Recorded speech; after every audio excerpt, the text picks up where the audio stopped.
Now 3.12. A stone is thrown vertically upwards with a velocity of 20 meter per second. Find the maximum height reached by the stone and the total time of flight. We have to find two things. One is maximum height and the other one is total time of flight. So now we have Vi is equals to 0 meter per second. Vi is equals to 0 meter per second. क्योंकि जब भी हम stone की बात कर रहे होंगे तो हमें पता है जब स्टोन फेंका जा रहा है तो जब फेंकने से पहले वो किसी न किसी सोर्स पे होल्ड किया हुआ होगा हमने उसे, या तो हाथ के ज़रिए या किसी भी चीज़ के ज़रिए, तो उस वक्त उसकी इनिशियल वेलोसिटी क्या हो जाएगी 0 और फाइनल वेलोसिटी हमें क्या है गिवन है 20 मीटर पर second.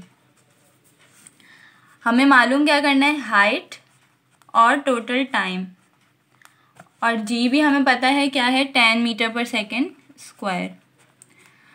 Now solution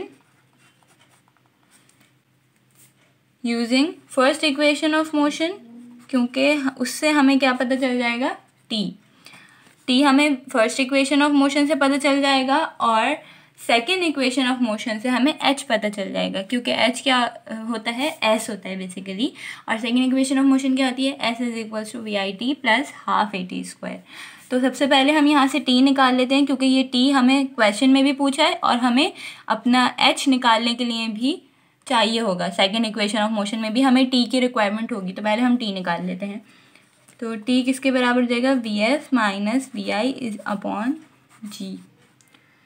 That will become 20 minus 0 over 10. तो 20 over 10 is 2 seconds.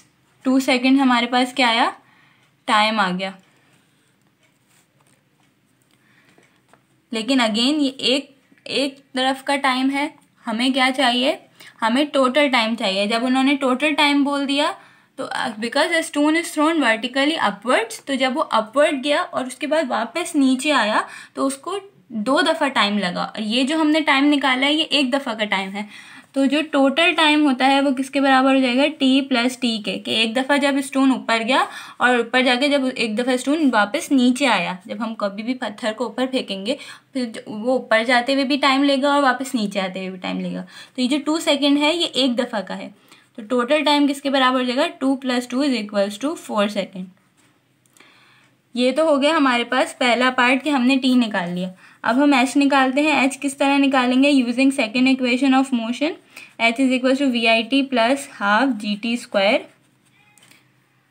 तो H is equals to V I हमारे पास 0 है, V I is equals to 0 and T is equals to 2। क्योंकि उन्होंने अब हाइट पूछी है, हम 4 क्यों नहीं ले रहे और 2 क्यों ले रहे हैं, बिकॉज 4 जो है वो ऊपर जाने का टाइम और वापस आने का, ये टोटल टाइम है जो 4 है। लेकिन हमें उन्होंने बोला है मैक्सिमम हाइट निकालनी है, तो अब हाइट तक पहुंचने के लिए, मैक्सिमम हाइट तक पहुंचने के लिए जो टाइम लगा वो 1 दफ़ा टी लगा, यानी 1 दफ़ा वाला टी लगा, यानी सिर्फ 2 लेंगे हम, क्योंकि ये वाला टी प्लस टी यानी एक तरफ जाना और एक तरफ वापस आने का, तो ये डबल टाइम है। हमें सिर्फ मैक्सिमम हाइट पूछे और हाइट तक जाने के लिए हमें जो टी लगा वो 1 टाइम टी लगा है, तो इट मीन्स हम 2 लेंगे plus half G T square यानी 10 इंटू टी का स्क्वायर 2 का स्क्वायर हो गया। तो it will become 0 into 2 is equals to 0, 1/2 10 into 2 4 हो जाएगा, 2 1 ज़ा 2 2 2 ज़ा 4,